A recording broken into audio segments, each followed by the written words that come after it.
Hi hello friends, ಎಲ್ರಿಗೂ good morning. Summer season ಅಂದ್ರೇ ಫ್ರೂಟ್ಸ್ಗಳದ್ದು ಹಬ್ಬ ಅಂತಲೇ ಹೇಳ್ಬೋದು. ಸಮ್ಮರ್ ಸೀಸನ್ನಲ್ಲಿ ಬರೋ ಪ್ರತಿಯೊಂದು ಹಣ್ಣು ಎಷ್ಟು ಟೇಸ್ಟ್ ಕೊಡುತ್ತೆ ಅಲ್ವಾ. ತಿಂದರೆ ತಿಂತಾನೇ ಇರಬೇಕು ಅಂತ ಅನಿಸುತ್ತೆ. ಈ ಸಮ್ಮರ್ ಸೀಸನ್ನಲ್ಲಿ ಬರೋ ಹಣ್ಣುಗಳು ಕಲ್ಲಂಗಡಿ ಆಗಿರ್ಬೋದು, ಮಸ್ಕ್ ಮಿಲನ್ನು, ಮ್ಯಾಂಗೋ, ಜಾಕ್ ಫ್ರೂಟ್.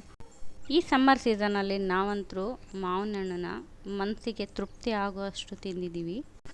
ನನ್ನ ಮಗಳಿಗೂ ಕೂಡ ಈ ಹಣ್ಣುಗಳೆಲ್ಲ ತುಂಬ ಫೇವ್ರೇಟ್ ಆಗಿಬಿಟ್ಟಿದ್ದಾವೆ. ಎಲ್ಲ ಹಣ್ಣುಗಳನ್ನು ತುಂಬ ಇಷ್ಟಪಟ್ಟು ತಿಂತಾಳೆ. ಬೆಳಿಗ್ಗೆ ಟಿಫಿನ್ಗೆ ಅಂತೇಳಿ ಇಡ್ಲಿ ಮಾಡಿದ್ವಿ.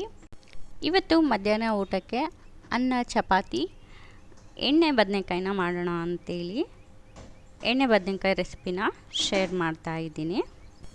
ನನ್ನ ಅಡುಗೆ ಬಂದುಬಿಟ್ಟು ಸಿಂಪಲ್ಲಾಗಿರಬೇಕು, ಟೇಸ್ಟಿಯಾಗಿರಬೇಕು. ನಾನು ಯಾವ ಅಡುಗೆನೂ ಲೆಂತಿಯಾಗಿ ಮಾಡೋಕ್ಕೋಗಲ್ಲ. ಆದಷ್ಟು ಬೇಗನೆ ಮಾಡಿ ಮುಗಿಸ್ಬಿಡ್ತೀನಿ. ಈಗ ಎಣ್ಣೆ ಬದನೆಕಾಯಿ ನಮ್ಮನೆ ಸ್ಟೈಲಲ್ಲಿ ಮಾಡ್ತಾಯಿದ್ದೀನಿ.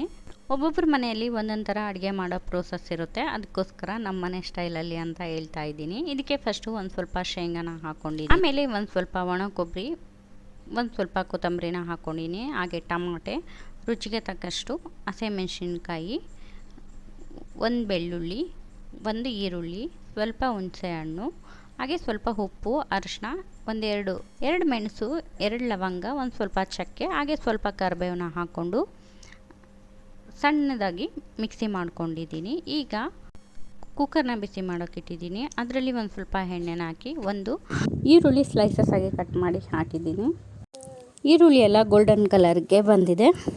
ಬದನೆಕಾಯಿ 4 ಪೀಸಸ್ ಮಾಡಿ ಅದರಲ್ಲಿ ಮಸಾಲ ಫಿಲ್ ಮಾಡಿ ಆ ಎಣ್ಣೆಯಲ್ಲಿ ಹಾಕ್ತಾಯಿದ್ದೀನಿ. ಇದಕ್ಕೂ ಮುಂಚೆ ನಾನು ಎಣ್ಣೆ ಬದನೆಕಾಯಿನ ಖಾರ ಪುಡಿ ಹಾಕಿ ಮಾಡ್ತಾಯಿದ್ದೆ.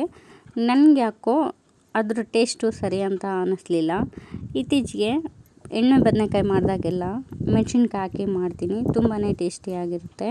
ನೀವು ಕೂಡ ಎಣ್ಣೆ ಬದನೆಕಾಯಿಗೆ ಒಂದು ಸರಿ ಮೆಣಸಿನ್ಕಾಯಿ ಹಾಕಿ ಟ್ರೈ ಮಾಡಿ. ನನ್ನ ಚಾನಲ್ನ ಯಾರೆಲ್ಲ ನೋಡ್ತಾ ಇದ್ದೀರೋ ದಯವಿಟ್ಟು ಸಪೋರ್ಟ್ ಮಾಡಿ, ಸಬ್ಸ್ಕ್ರೈಬ್ ಮಾಡಿ.